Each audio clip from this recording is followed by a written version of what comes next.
The fluorescent lights of a community center in Queens usually illuminate bingo games or neighborhood board meetings, but tonight the air is thick with a different kind of electricity. It is the humid, restless energy of political ambition mixing with the ancient, measured cadence of prayer. We are at the campaign launch for Zohran Mamdani, a candidate for mayor of New York City running on a Democratic Socialist platform. The room is a sea of young faces, bright campaign buttons and posters demanding rent freezes and taxi medallion debt forgiveness. Yet, if you push through the crowd, past the standard slogans and the tables of volunteers, you find a visual dissonance that demands attention. Standing near the front, distinct in their attire and their bearing, is a group that seems to have stepped out of a different narrative altogether. They are the rabbis for Mamdani. The contrast is striking. The white of the prayer shawls, the talitot, drapes over shoulders that are rubbing against flannel shirts and denim jackets. Kippahs rest on heads that are nodding not to a cantor's melody, but to a stump speech about capital and labor. This is not the typical image of the religious establishment in New York politics, which has historically moved with caution, often aligning with centrist incumbents who promise security and stability. This is something else. This is a minyan, a prayer quorum, forming in the middle of a manifesto. When Rabbi Avi Stein steps up to the microphone, the room shifts. He does not speak in the polished sound bites of a seasoned operative. He speaks with the rhythm of the pulpit. He quotes not from the party bylaws, but from the book of Leviticus. He speaks of the stranger in your midst not as a demographic category to be pulled, but as a theological imperative that carries the weight of divine command. He invokes the ancient obligation to the poor, not as an act of charity, which implies a choice, but as an act of justice, or tzedakah, which implies a debt. To the secular observer, this might look like effective coalition building, but to understand the gravity of this moment, one must listen closer to the specific texts being weaponized here.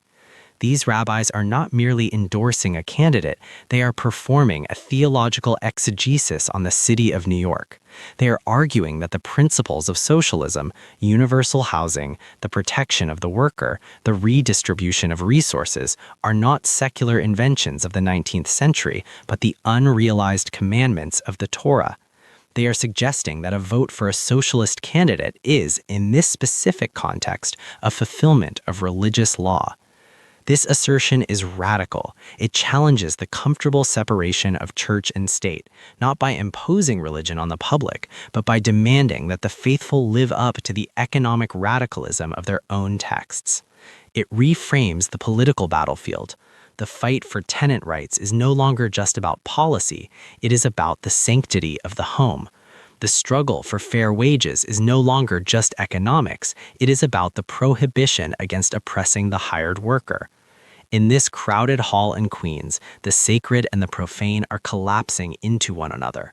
The rabbis are claiming that the holiest place to be tonight is not in the synagogue study hall, but here, under the flickering lights, organizing for a city that treats its most vulnerable citizens with the dignity demanded by God. This is the theology of the picket line, brought indoors and given a benediction. To truly comprehend the scene in Queens, we must step out of the fluorescent present and into the sepia-toned past.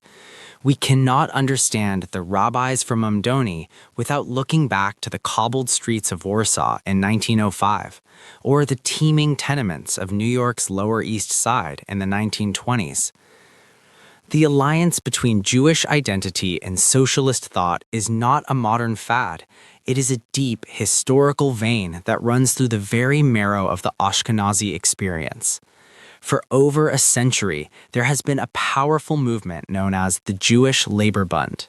In the face of crushing poverty and anti-Semitic violence in Eastern Europe, the Bundists declared that their salvation would not come from the heavens alone, nor from a return to an ancestral homeland, but from the solidarity of the working class. They preached a socialism of feelings, a movement that translated the messianic hope of Judaism into a concrete political program for the here and now. They organized strikes with the fervor of religious revival. They saw the Union Hall as a modern temple. But this connection goes even deeper than 19th century political theory. It is rooted in the text itself. When contemporary rabbis back a platform of rent control and debt cancellation, they are echoing the agrarian laws of the ancient Near East. Consider the concept of Shemitah, the sabbatical year. The Torah commands that every seventh year the land must rest. But more importantly for our story, all debts are to be forgiven. The slate is wiped clean. The economic hierarchy that naturally builds up over time is flattened by divine decree. Then there is the Yovel, the Jubilee year, occurring every 50 years. In the Jubilee, not only are debts forgiven, but land, the primary source of wealth and stability in the ancient world, is returned to its original owners. It is a radical reset button for society, designed to prevent the permanent accumulation of wealth by a few and the permanent destitution of the many.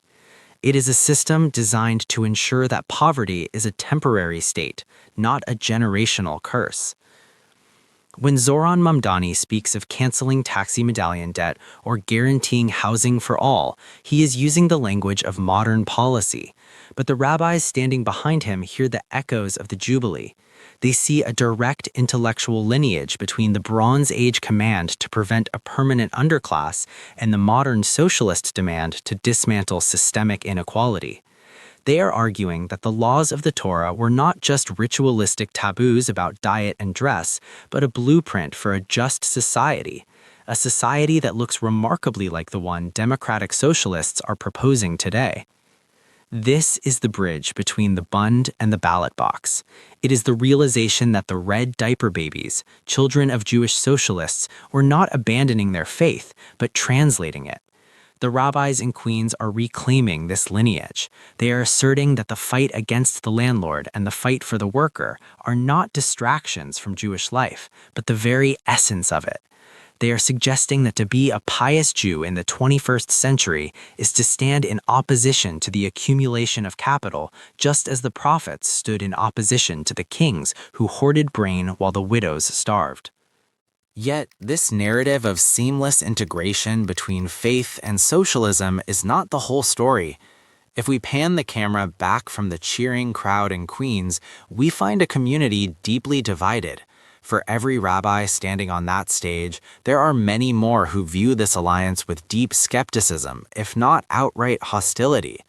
To understand this tension, we must confront the elephant in the room, the complex interplay between American Jewish identity, the State of Israel, and the political left. The endorsement of a candidate like Mamdani, who is vocal in his criticism of Israeli policy, strikes a raw nerve.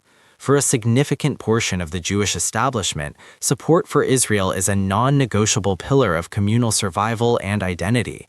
To see clergy, the guardians of the tradition, aligning themselves with a movement that often positions itself against Zionism is seen by some not just as a political difference, but as a form of betrayal.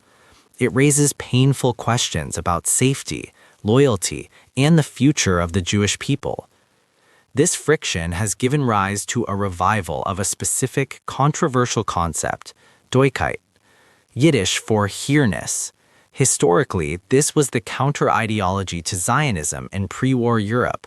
While Zionists argued that Jewish safety and fulfillment could only be found in a sovereign state in the historic homeland, the proponents of Doikayt argued that Jews should fight for justice and build their culture here, wherever they lived. Dorton was Palestine, Doe was Poland, Russia, or America.